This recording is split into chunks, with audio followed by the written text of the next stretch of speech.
დღევანდელ ვიდეოში ჩვენ გავიხილავთ ერთი თაობის ორ ლეგენდას არა და ერთმანეთის კონკურენტ ბრენდს. ელექტრომობილები Tesla და BYD. ნახოთ, რომელი უფრო კარგ რაღაცებს გვთავაზობს, ამერიკა თუ ჩინეთი. მოდი დავიწყოთ Tesla-თ, იმიტომ რომ მარკეტინგულად Tesla შემოვარდა, ასე ვთქვათ, ბაზარზე ყველაზე აქტიურად და ძალიან დიდი აჟიოტაჟი გამოიწვია ელექტრომობილებში. რომ დავიწყოთ ვიზუალით, Tesla-ს როგორი ვიზუალი აქვს, ესეთ აი Elon Musk-ის უგთავაზობს ესეთ რაღაცა ფუტურისტულ ვიზუალებს და ჩემთვის Tesla-s მოდელები ყველა რაც არ უნდა ვიღოთ, გარდა Cybertruck-ის. ყველა მოდელები თითქოს ერთი და იგივე სტილს ემეორებს, ანუ ერთი და იგივე დიზაინში ზის და მგონია, რომ აი Elon Musk-ს რომ მისცე მომავლის დაგეგმის საშუალება, რომ აი მიდი всё განკარგა 10 წელიწადში როგორები უნდა ვიყოთ, იქნება როგორ იცით ჩვენი მომავალი, აი ფილმებში როგორც არის მომავალი წარმოდგენილი, რომ მანქანები დაფრინავენ, ყველაფერი, ყველგან სიჩუმი, არაფერს ხმა არ აქვს, ადამიანებს აცვიათ ნაცრისფერი რაღაცა ლენტებიანი ტანსაცმელი და ასე ვთქვათ ცოცხალი არაფერი არ არის და ყველაფერი არის ძალიან ინდუსტრიული და ფუტურისტული. აი ეგეთი ვიზუალები აქვს Tesla-ს ჩემთვის. თუმცა უნდა ვაღიაროთ, რომ ეს მანქანა გველს გავს.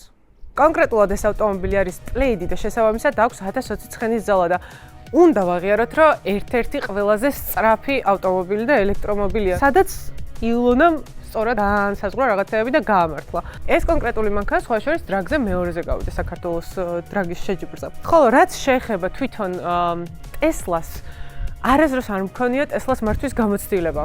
ანუ ეს რომ მეულოს ქალაქში Tesla-ც და ასე შემდეგ არ მქონია ამის გამოცდილება და მაინტერესებს როგორია, იმიტომ რომ ტექნოლოგიურად შიგნით ინტერფეისი და რაღაცებზე რომ გადავართ, ძალიან სხვანაირადაა ყველაფერი და არ ვიცი რამდენად მარტივია ჩვეულებრივი ავტომობილის გამოცდილებიდან ამაზე გადასვლა, რომ უცებ რაღაცა მიჩვეული ვართ, რომ სიჩქარეებს ესე ვთავთ, საჭეზე რაღაცა ესე რეაგირებთ, ფარებს რაღაც კონკრეტული ადგილიდან ვთავთ და ამ დროს Tesla-ში საერთოდ სხვანაირად გვხვდება ყველაფერი და ამობრუნებულია და აი რამდენად მარტივია ჩვეულებრივი ტრადიციული მანქანის გამოცდილებიდან ამაზე გადახვიდე, ეგ საინტერესოა. კაი, ეხლა გადავიდეთ BYD-ის ვიზუალზე. ეს არის BYD Han Eli, რომელსაც ქარხნულად აქვს 1060 ცხენის ძალა, საკმაოდ სწრაფი ავტომობილია, თუმცა როგორი სწრაფიც არ უნდა იყოს, რა თქმა უნდა, ეს Porsche მირჩევნია რომ ყავდეს და ამას ვიყიდდი, მაგრამ სხვათა შორის უნდა ითქვას, რომ დათომ როდესაც გადაიღო ვიდეო და Porsche-ს დაუკანა, მაგის კადრებს ჩავსვავ, საკმაოდ კარგად გაასწრო იმ Porsche-ს. გავდივართ Porsche-სთან გავდივართ.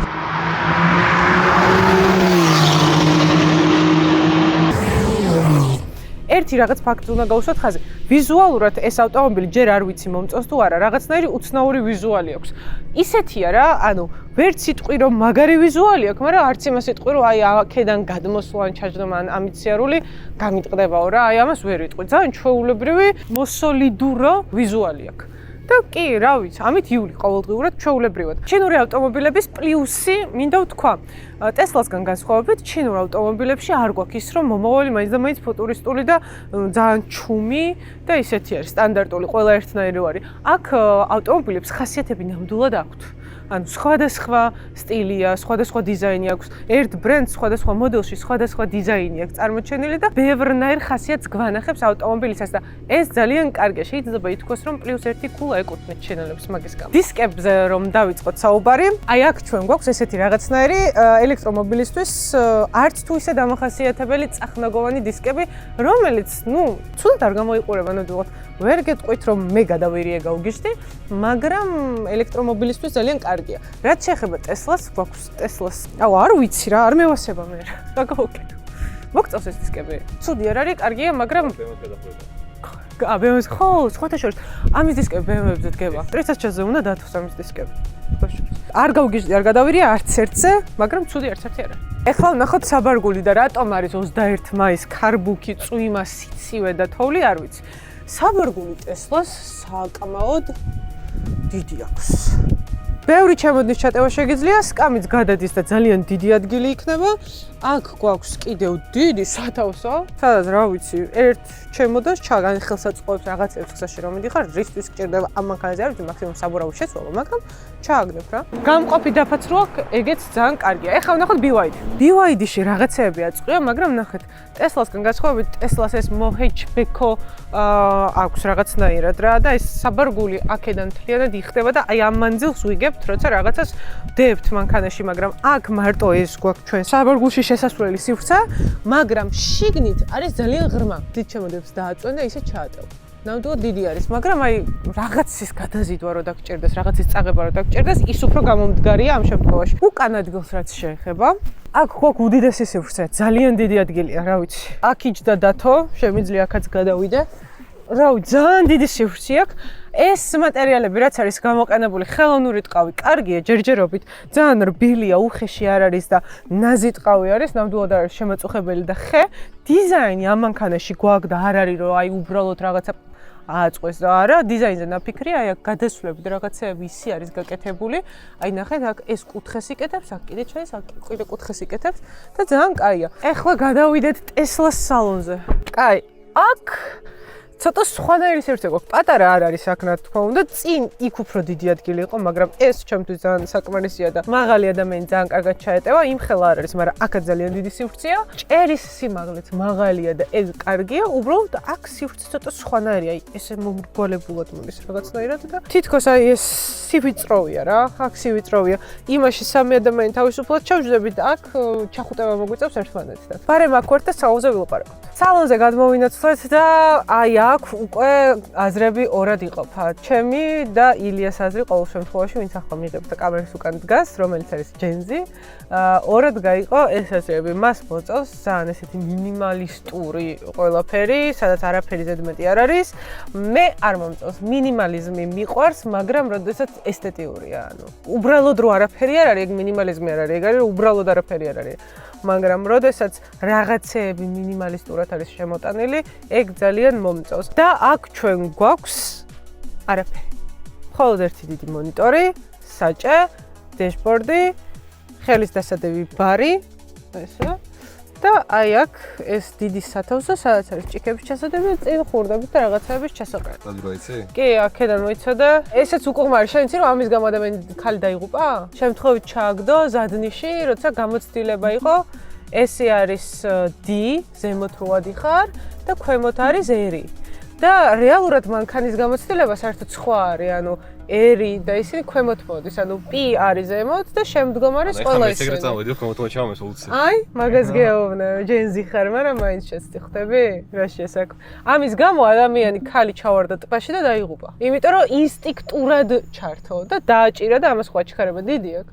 და გადავარდა და რა თქმა უნდა, როგორც ელექტრომობილებში ჩვევიათ, კარები ჩაიკეტა, ვერ გააღო და დაიხრჩა. აქედან ნავხადე თურმე კაპოტი, აქედან ნავხდი საბარგულს. კაი, ყველაზე გადავგით რა, აბა ის გამიღერა ქვი, გლობოქს. ეხა გვინდა ჩვენ რომ ბარდაჩოკი გავაღოთ, ხო? კაი. გეტყვი, ესე იგი, სადმე აქ უნდა შევიდეთ. ეს სად არის 6 hours later. აიდე შაქიდან არის პოსტა, მაგას აშინელებ. აუ, აქ წერია. ილონა მანქანები აღარ გამოუშვა. პედალ და სტირინგ, აქედან ახლა ვარეგულირებთ ჩვენ ამ ყველაფერს, რომ მაგალითად steering wheel, ანუ საჭის სიმძლავრე როგორ უნდა იყოს. ლაითი შეგვიძლია, რომელიც დამსუბუქდება სტანდარტი და heavy. Sport mode-ში რომ გადავიყვანოთ, ეს მანქანა აქსელერაცია, რა თქმა უნდა, უფრო ის იქნება, რა ქვია, sensitive. და play-ი არის вообще სინემა. ანუ play-ი არის, რომ უკვე დაძრული არ ხარ, რომ გასწრებული გაქვს ვიღაცისთვის რა. ჩილი არის, რომ შენთვის მოძრაობ რა, არავის არაფერს არ უმტკიცებ და ოკეი, კაი. ინტერფეისი კარგი აქვს. ანუ ამერიკელებმა იციან ძირითად შემთხვევაში ხოლმე მომხმარებელს და მორგებული ინტერფეისის შექმნა. ანუ ისეთი ინტერფეისის მიწოდება, რაც ჭირდება მომხმარებელს რა. პანორამა, ხელა პანორამა ჭერი გვაქვს. მე დიდად პანორამებზე და ეგეთ რაღაცებზე არ ვგიჟდები. არ ვიცი. ალბათ უფრო იმიტომ, რომ ყოველთვის სპორტულობას მოვიხო მანქანისგან და სპორტულ მანქანას ლუგი და პანორამები ნაკლებად აქვს რა. კი, ძალიან მაგარია, როცა მიდიხარ და ვარსკვლავებიან მოჭედილ ცალს უყურებ, ეგეთი რაღაცისთვის მაგარია. რაც შეეხება ხა ამ მოდელს, რომ შევაჯამოთ, ჩემთვის არ არის. ყველაფერი ხო ინდივიდუალურია და ადამიანზე მორგებული და ხასიათზე ჩემთვის არ არის. მე არ მიყვარს ძალიან ფუტურისტული რაღაცეები რა. მე მიყვარს სიცოცხლე და სიხალისე რო აქვს რაღაცეებს. ეს სლავაგარი.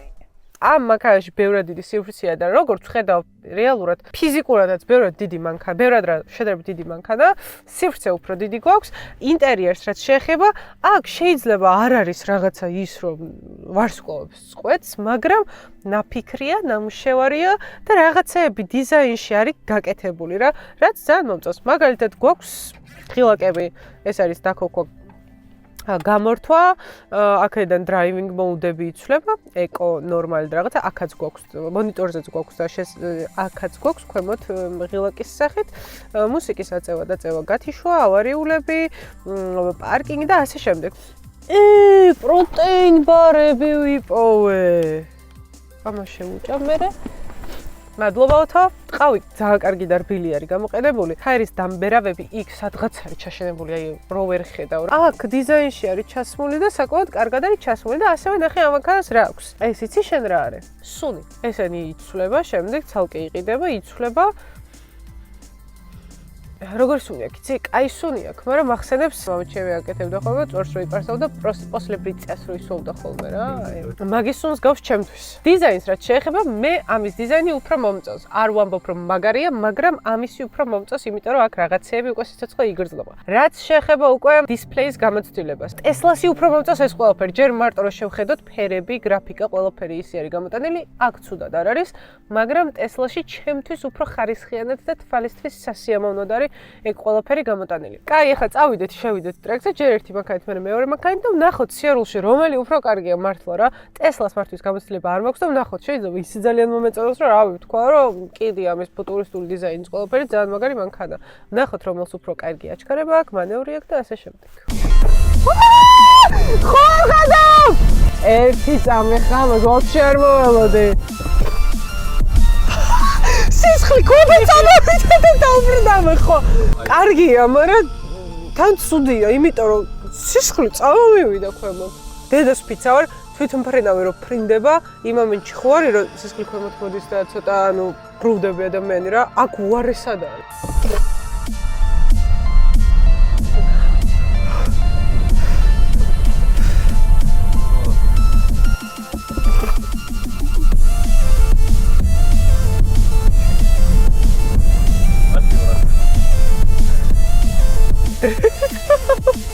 რომ ცოდეთ? შე აღარ გვიაზრიალი გადაგვისკდება და გულმერება. ჩემი ჰარი მინდა. გვერდზე ძალიან ცუდია.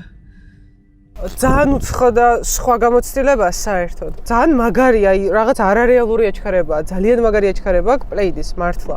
მაგრამ გვერდზე საერთოდ არ არის სასიამოვნო. აი ძალიან ცუდია, არანაირი სურვილი არა, მაგრამ პლეიდიში ვიღაცას გვერდზე ვეჯდა, როცა გაზავებს. ესეთი პრობლემა აქვს ტესლებს, აი.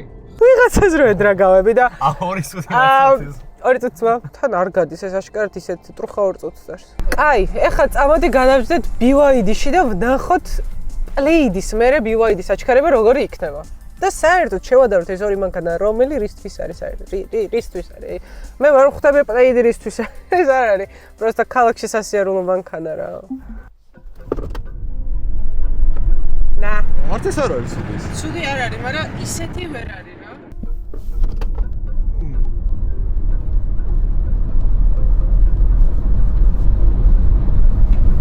იმასავით შემაწუხებელი არ არის. გულს და იმას ღვიძლს რო ერთად იმაშვება, რა ქვია. გიგდებს ერთიანად, ანუ ეგეთი შემაწუხებელი აჩქარება არ აქვს. ამას როგორი აჩქარება აქვს, იცი? მართლა გაგისწორდება, რომ ჩააჭირო. ამ მანქანას იყიდი ყოველდღიურად სასიარულოდ, იმიტომ რომ ეს სიმძლავრე, სიჩქარე და ყველაფერი მაგარ კომფორტს მოგანიჭებს ყოველდღიურად. C63 და S კლას შორის ვადარებთ, ეხლა სიმძლავრე ორივეს აქვს, მაგრამ ის უფრო სპორტულობის მხრივ იყენებს თავის სიმძლავრეს, ეს უფრო კომფორტის მხრივ იყენებს. ეს არის მოდერნ ბიზნესმენის მანქანა. ის იმენა ჯენზი მანქანაა, ძალიან ახალგაზრდულია. ავტომობილში რომ მარტო აჩქარე, არა, იმას რა თქმა უნდა, კარგი სიარულის ის აქვს, დაკიდება და ყველაფერი კარგი აქვს, არ უფრო ცუდი აქვს, მაგრამ ავტომობილისგან რომ მაქსიმალურად ითხოვენ, რომ ყველაზე ჩქარი იყო. ვაფშე ყველას გავასწრებ და მაგარი იქნები, რომ ყველას გავასწრებ. აი მე მაგრამ კიდია ვის გავასწრებ. ოპა, კაი, ვსიო, რას ვაკეთებთ ახლა? მოიცა. მანაც აიტანა სოდაში. 200-ით წავედი, 200-ით ვიყავით ასე. ნახე საუკეთესო რეკორდი მოხსნა. 3 იყო და ხედავ, ბიჭო, პროფესიონალი რო დაიბადები. ამით უფრო გავერთე ახლა. იმით ვერ გავერთე რა. ძალიან მაგარი ეფექტი იყო, მართლა დედას ფიცა ვარ, მაგრამ ბოლოს გული მერე ოდოთ ცოტა. აღარ მესიამოვნა. რომ შევაჯამოთ საბოლოო ჯამში ეს ორი მანქანა ერთმანეთგან საერთოდ განსხვავდება, იმიტომ რომ საერთოდ სხვადასხვა რაღაცებში გვაძლევს თავის სიმძლავრეს, რაც გვჭირდება რომ გამოვიყევოთ. პლეიდის შემთხვევაში ეს გამოიხატება აჩქარებაში, აი მაქსიმალურად აჩქარებაში დებს მთელ ძალას, რომ აი ეს ვაუ ეფექტი მოქცეს და მართლა შინაგანი ორგანოები ერთმანეთში არიოს და რაღაცა საშინელება გამოიწვიოს შენ ორგანიზმში და BYD-ის შემთხვევაში ეს თითქოს ნაწილდება რაღაცნაირად რა. აი ნუ რო შევადაროთ ესენი ჩვენთვის კარგად ნაცნობ ბრენდებს, ჩემი აზრით Tesla არის BMW და BYD არის Mercedes. ანუ ამასთან შედარებით ეს მოსაწყენად ითვლება, მაგრამ ეს მართლა მაგარი მანქანაა და თავისი კლასი აქვს, რისთვისაც არის გამოყენებადი და კარგი. ამის შემთხვევაში არის ის, რომ მაქსიმალურად ორიენტირებულია ეფექტზე და აჩქარებაზე. იმის იქით არ აინტერესებს რა, მთავარია რომ ჩქარა აჩიძა მალე აჩქარდეს და გაიქ ცოტა ხასიათში მემკავს და თუ აი რა სიტყვი რომ აი უცებ რაღაც. ხო. ჩვენი მეგობარი ლადო, რომელიც Mercedes-ის ფანია რო იყოს, ამას აიღებდა, იმიტომ რომ როგორც თვითონ იძახის, მისი წინაპრები მასაჟით მოკვდა. ამიტომ, ნუ ამ ხარიო ეს ძალიან მაგარი მანქანაა და ყოველდღიურად მე ამით ვივლიდი, იმიტომ რომ კარგი კომფორტია, კარგი სალონია, ყველაფერი მაქვს, ანუ დიდი სივრცე აქვს, რაც ყველაზე მთავარია და ეს არის თავიდან ბოლომდე პერფორმანსზე, ასე ვთქვათ და ეფექტზე გათვლილი მანქანა და არ მოველოდი Tesla-სგან ამ ყველაფერს. ეს მანქანა რო იყიდო 30 ზემოთ ჭირდება ახლა მითხრეს და 30000 რომ მქონდეს აუცილებლად F14-ს ვიყიდე. და ვინც გინდათ გამასწრეთ, აი მაგრამ კიდია ვინ გამასწრებთ, მე მაინც F14-ს ვიყიდე. ჩემი მეგობარი კომპანიები არიან Connect-ი და Connect-ის საწვავში აი ამ მანქანებისთვის არ გამოგადგებათ, იმიტომ რომ ელექტრო არის, მაგრამ შეგიძლიათ ჩაასხათ ისეთ ფენომენალურ მანქანაში, როგორიც არის აი ეს F14 და თქვენ უკვე ძალიან კარგად იცით, რომ ეს არის ჩემი შემდეგი მიზანი, რომ F14 უნდა ვიყიდო აუცილებლად. რაც შეეხება მაცადე რაც შეეხება მეორე მეგობარ კომპანიას ეს არის Karu და Karu შემთხვევაში შეგიძლიათ ელექტრომობილებისთვისაც გამოიძახოთ ავტოასისტენტი მისი საიტიდან. ხოლო F14-ის შემთხვევაში აუცილებლად Connect-ის უმაღლესი ხარისხის საწვავი უნდა გამოიყენოთ მხოლოდ. გამოიწერეთ ჩემი არხი, იმიტომ რომ ძალიან მაგარ პროექტებს გეგმავ და აუცილებლად მჭირდება გამომწერები ამისთვის. დამიწერეთ დებილობა კომენტარები, დებილობა კომენტარის ქვემოთ მიაწერეთ ხოლმე ჭკვიანური კომენტარი, რამე ვიმშალოთ მანქანებზე და შეიძლება რომ მოიგოთ 50 ლიტრის საწვავი Connect-ისგან. აბა დროებით. ელექტრომანქანა რომ აი